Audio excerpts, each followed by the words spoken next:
آج میں آپ کو حفیظ جالندھری کے 3 مشاعروں کے قصے سناؤں گا۔ ان تینوں مشاعروں میں انہوں نے ایک ہی غزل پڑھی۔ اس غزل کا کچھ سیاق و سباق ہے، کچھ پس منظر ہے۔ تو پہلے میں وہ پس منظر بیان کر دوں۔ اس غزل کے وجود میں آنے کا جو سبب ہے، اس کے پیچھے سقوط مشرقی پاکستان کا سانحہ ہے۔ نئی نسل کے لیے میں اس وقت کے حالات کا ذکر کر دوں کہ جب سقوط مشرقی پاکستان کا سانحہ پیش آیا تو اس وقت ہماری قوم کا یہ خیال تھا کہ مشرقی پاکستان میں ہمیں عسکری ہزیمت نہیں اٹھانی پڑی ہے، فوجی شکست نہیں ہوئی ہے، سیاسی شکست ہوئی ہے۔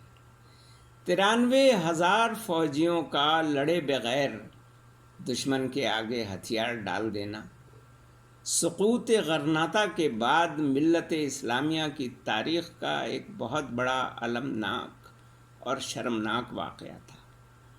پوری قوم تڑپ اٹھی تھی۔ جس طرح کسی عزیز جان کی ناگہانی موت پر کئی دنوں تک یقین نہیں آتا کہ وہ اب ہم میں نہیں رہا، اسی طرح اس وقت محب وطن لوگ یہ تسلیم کرنے کے لیے تیار نہ تھے کہ ہمارا مشرقی بازو ہم سے جدا ہو گیا ہے۔ شیخ مجیب الرحمن جو مغربی پاکستان میں قید تھے، انہیں بربنائے اکثریت وزیر اعظم بنانے کے بجائے فوج کی طرف سے ذوالفقار علی بھٹو صاحب کو بیرون ملک بلا کر کے اقتدار سونپ دیا گیا۔ ان کو civilian chief martial law administrator بنا دیا گیا۔ ان کی جماعت قومی اسمبلی میں ایک بڑی جماعت ضرور تھی، لیکن خود مغربی پاکستان کی بھی اکثریتی جماعت نہیں تھی۔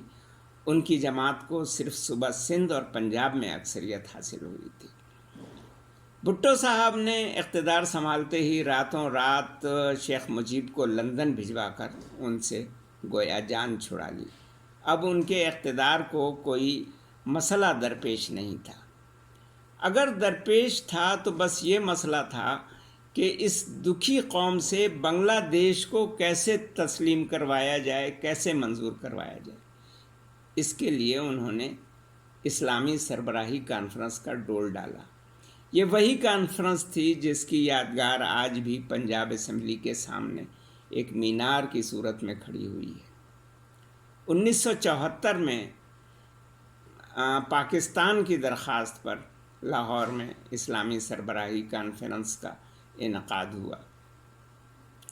یوں تو یہ کانفرنس ذوالفقار علی بھٹو صاحب کی طرف سے اس دل شکستہ قوم کے لیے ایک حوصلہ افزا کارنامہ تھا، مگر اسی کانفرنس میں مشرقی پاکستان کو ایک علیحدہ ملک کی حیثیت سے اور بنگلہ دیش کے طور پر تسلیم کروانے کے لیے قرارداد پیش کر کے منظور کروا لی گئی۔ اس اچانک اعلان سے قوم کو تکلیف ہوئی۔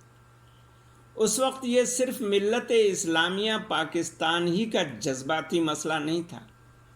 امت مسلمہ کے دیگر ممالک میں بھی کچھ ممالک میں ایسے عزائم پائے جاتے تھے کہ اگر دنیا کی سب سے بڑی اسلامی ریاست کو اب بھی کسی طور دو لخت ہو جانے سے بچایا جا سکتا ہو اور ان کو ملایا جا سکتا ہو، ان میں کوئی کنفیڈریشن کی جا سکتی ہو، تو دنیا کی سب سے بڑی اسلامی ریاست کو بچا لینا چاہیے۔ پورا ملک اس وقت بنگلہ دیش نامنظور کے نعروں سے گونج رہا تھا۔ حتیٰ کہ کراچی کے نشتر پارک میں بھی عوامی نعروں کے جواب میں خود بھٹو صاحب یہ نعرہ لگا چکے تھے کہ اگر تم کہتے ہو نامنظور تو میں بھی کہتا ہوں نامنظور، نامنظور، نامنظور، بنگلہ دیش نامنظور، بھاڑ میں جاؤ۔ جب اسلامی سربراہی کانفرنس میں اچانک یہ قرارداد منظور کروا لی گئی تو قوم کو یہ احساس ہوا کہ اسے اعتماد میں لیے بغیر یہ کام کر کے اس کے ساتھ دھوکہ کیا گیا۔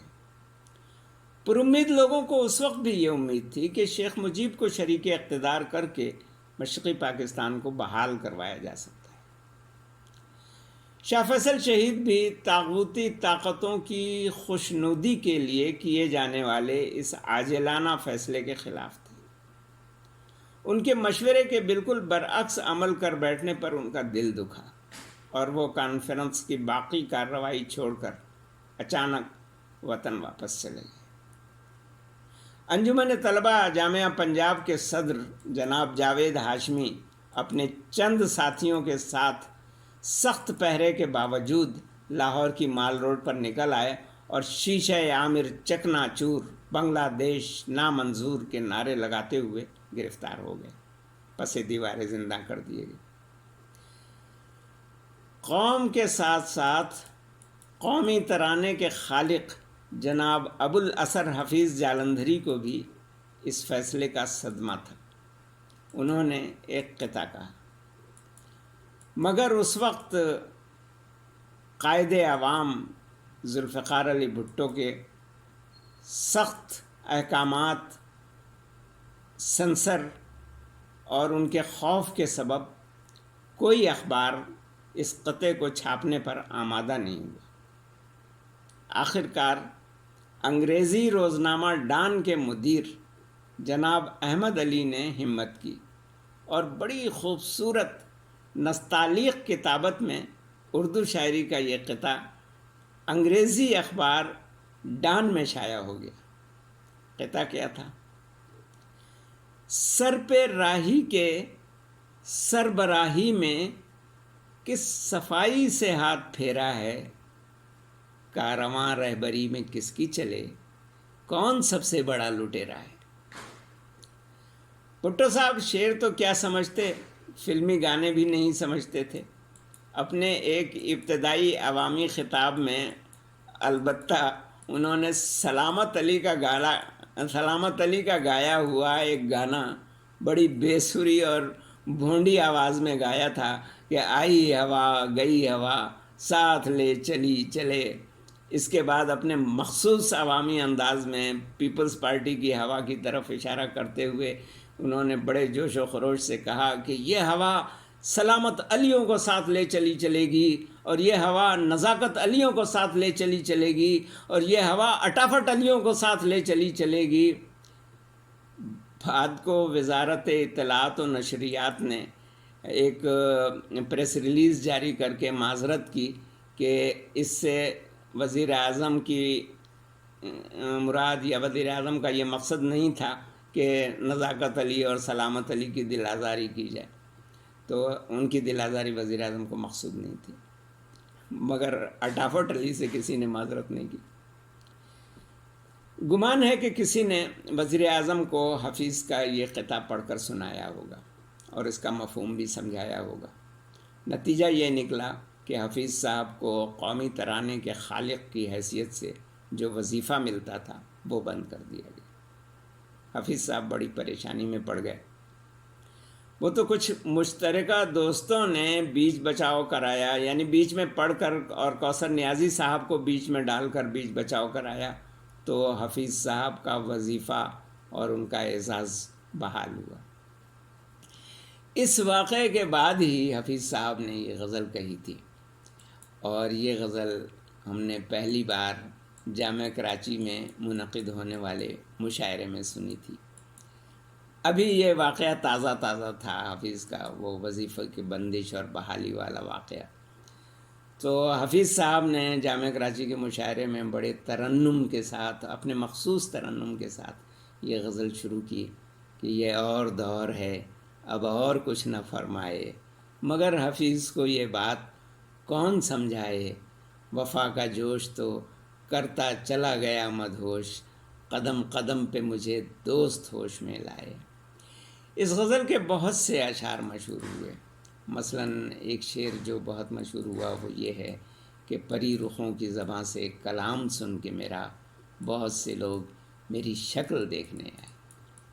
ہمارے جامعہ کراچی والے مشاعرے میں جب حفیظ نے لہک لہک کر کے یہ شعر پڑھا کہ میں کامیاب نہیں، ہاں میں کامیاب نہیں، جو کامیاب محبت ہو سامنے آئے، تو ہمارا ایک شریر ساتھی جامعہ کا سیاہ گاؤن سر پر اوڑھ کر دوڑتا ہوا اسٹیج پر جا چڑھا اور حفیظ صاحب کے منہ سے منہ بھڑا کر کہنے لگا، سر میں آ گیا۔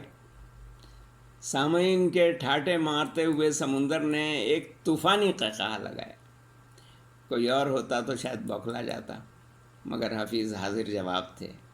انہوں نے سر سے پیر تک لڑکے کو دیکھا اور کہا، پتر پہلے پیدا تو ہو لے۔ ایک روز یہی غزل حفیظ نے جدہ میں ہونے والے ایک مشاعرے میں پڑھی۔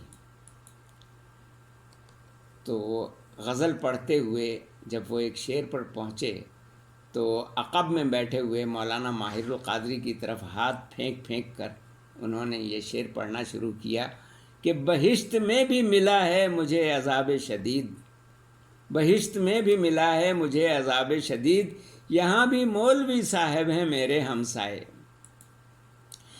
مولانا ماہر القادری بھلا کب چوکنے والے تھے، اٹھ کر مائک پر آئے اور بڑی بے تکلفی کے ساتھ حفیظ کا منہ ہٹا کر مائک کی طرف اپنا منہ بڑھا کر کہنے لگے، دراصل حفیظ صاحب غلط جگہ پہنچا دیے گئے تھے۔ اس پر ایک زبردست قہقہہ پڑا۔ مولانا واپس اپنی جگہ پر چلے گئے۔ حفیظ نے ہنستے ہوئے کوئی فقرہ چست کیا، مگر مولانا کی طرف سے اس کا جواب نہیں آیا۔ تو حفیظ نے سامعین کی طرف دیکھتے ہوئے کہا کہ مولانا ناراض ہو گئے کیا؟ مگر اس فقرے کا بھی کوئی جواب نہیں آیا۔ تو حفیظ نے حیرت سے پلٹ کر مولانا کی طرف دیکھا۔ جب پیچھے مڑ کر دیکھا تو انہوں نے کیا دیکھا کہ لوگ مولانا کے اوپر جھکے ہوئے ہیں اور مولانا لیٹے ہوئے ہیں۔ حفیظ بھی بھاگم بھاگ وہاں پہنچے تو مولانا پر اس وقت دورہ قلب کا حملہ ہوا تھا اور وہ اسی وقت انتقال کر گئے تھے۔ اس اچانک صدمے سے حفیظ کی ہچکیاں بن گئیں۔ وہ آنسوؤں سے روتے ہوئے مائک پر آئے اور لوگوں کو بتایا کہ مولانا ہم سے ناراض ہو گئے۔ اس سانحے کے بعد کا قصہ ہے کہ ایک مرتبہ کراچی میں یہی غزل سناتے ہوئے حفیظ نے شاعروں کے مخصوص انداز کے مطابق متوجہ کیا جمیل الدین علی کو، علی صاحب توجہ فرمائیے گا۔ جمیل الدین علی نے وہیں بیٹھے بیٹھے ہاتھ جوڑ دیے، حضرت مجھے تو معافی رکھیے۔